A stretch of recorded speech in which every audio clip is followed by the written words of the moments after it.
The Minnesota Vikings have made a very controversial coaching hire as we are progressing into a very busy offseason, which is going to have some very big implications on what moves the Vikings are going to be able to make, how the signing of Keith Clark has impacted this Minnesota Vikings offseason. We're going to be talking about all of that here in this video. Before we get into it, though, we notice that 91% of you guys watching right now are not subscribed to the channel. If you're looking for a spot for all of your Minnesota Vikings news, you're in the right spot. Hit the sub button. Join us here on the channel. We have a lot to talk about over the next few days and weeks as we progress further into this offseason towards free agency and the draft. Without any further ado, let's get into our first screenshot here.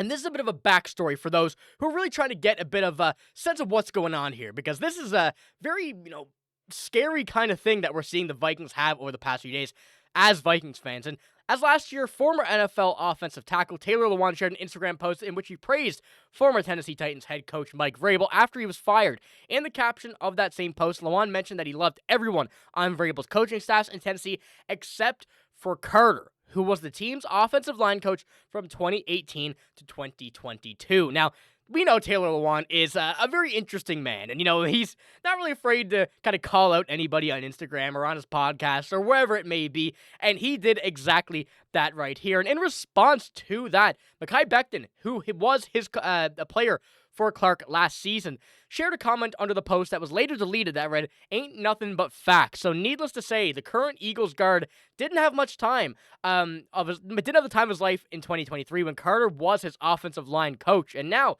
being the assistant offensive line coach, I believe, for the Minnesota Vikings, this is going to be a very interesting thing to look at as we head to free agency, with many names being linked to the Vikings, and now we can count Mekhi Becton off this list from this new hire. Now, Griffin, this is something that I think we need to take a very deep dive into as fans, and kind of just being able to look at this from what players may be thinking of is quite scary, knowing that he does not have the best, reputation around the league, and we're going to kind of get into why in a moment here, but it's something that I don't really want to see and don't love to see from the standpoint of a Minnesota Vikings free agency for the offensive line.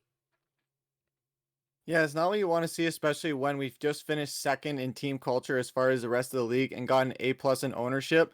So for them to go and make a controversial hiring like this, it doesn't make a ton of sense. We're going to dive into the reasonings why they went out and hired him in the first place in a second. But as far as right off the hop, it does suck that immediately one of the best offensive linemen free agents that you could go out and get is ruled out just because of the coaching hire that you guys made. Now, he's not in the lead offensive line coach role. He is an assistant offensive line coach. So he's not in that drill sergeant mentality or that position really where he can get into the things that some guys don't like about him, where he overworks some guys. He's not going to be in a position to necessarily do that.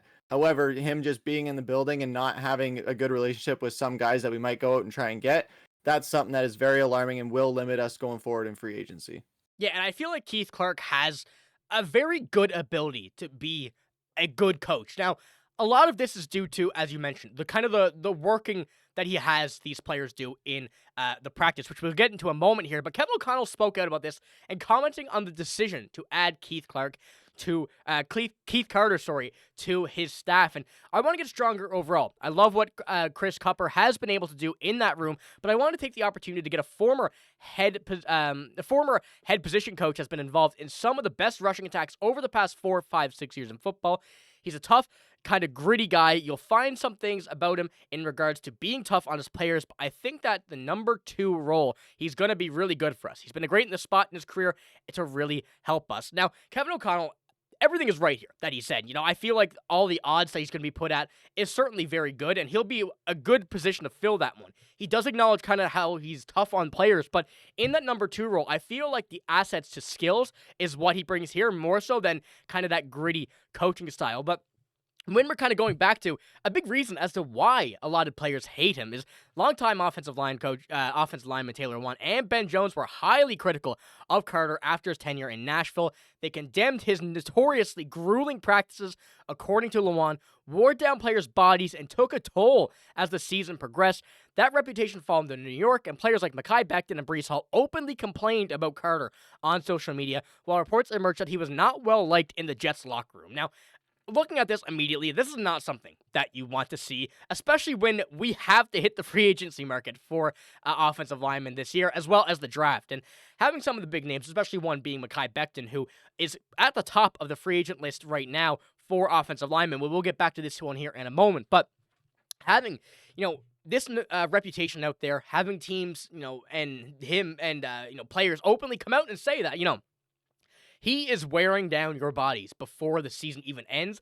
A lot of players may be very hesitant to do that, but as Kevin O'Connell said, hopefully that number 2 spot brings solely the knowledge aspect of it more so than the grueling practices. Now, I do see a bit of positive in this. Now, bear with me, because obviously that does not sound great. I think that being able to bring in that ability to change an offensive line, which we've seen in the past few seasons, that the teams that he's been a part of have certainly gotten better on the offensive line. And if by some means we keep this offensive line, I feel like there could be a very big positive coming out of development from this. But as we know, the offensive line is bound to change. I think the tackles are safe.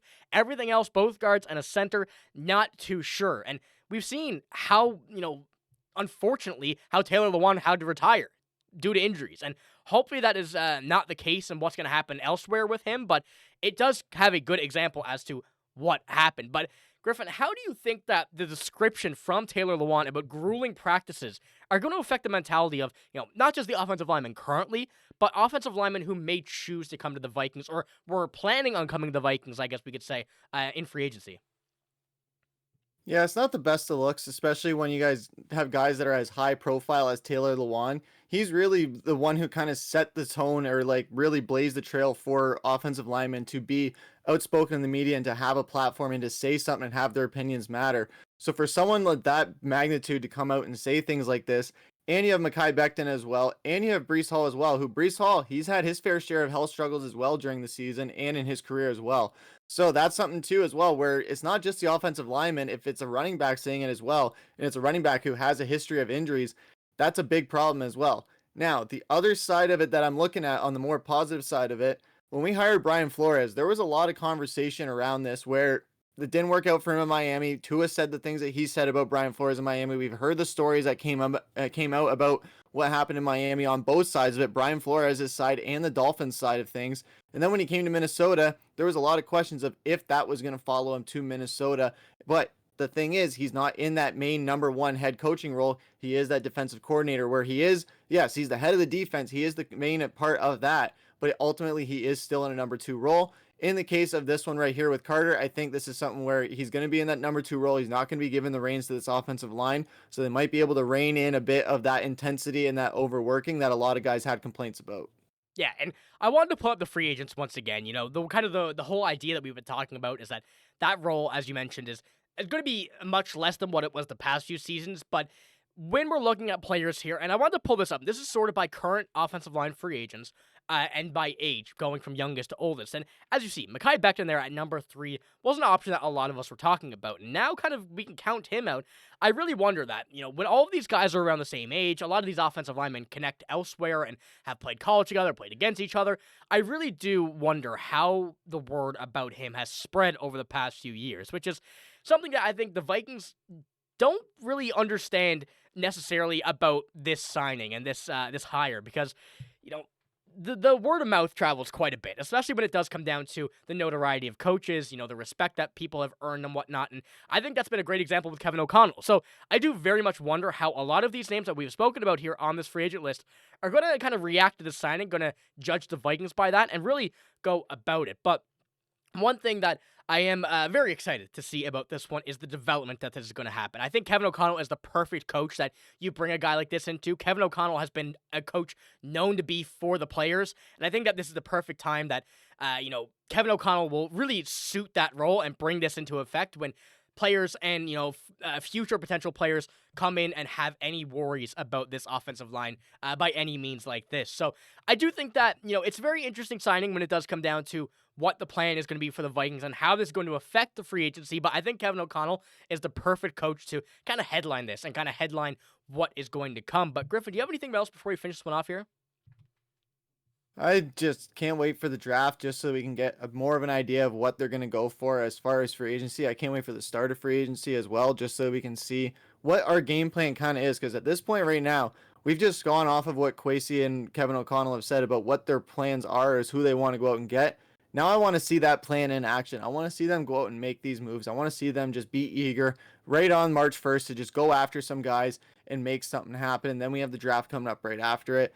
I'm just I'm just super pumped to have football back as soon as possible, as anything big that can happen, whether it's free agency starting, whether it's the draft, OTAs, minicamp, all the way into preseason. I just can't wait for football to be back. It feels like the season is so far away because it just ended, but it feels like it's also been so far away since the Super Bowl happened, that because of so much that has gone down in the NFL world, that I just can't wait for football at the end of the day. Yeah, no, I completely agree. And, especially with what's going to be happening over the next few weeks, it's certainly going to feel like football is going to be back in no time. But that's all we got in this video. If you did enjoy it, give it a like, hit the sub button as well. And stay tuned for the next video that we have, which is going to be talking about the coaching staff and a lot of contracts that are going to be on the table. Be sure to stick around for that. But like I said, that's all we got. Thank you for watching. Hope you have a great day. See you later.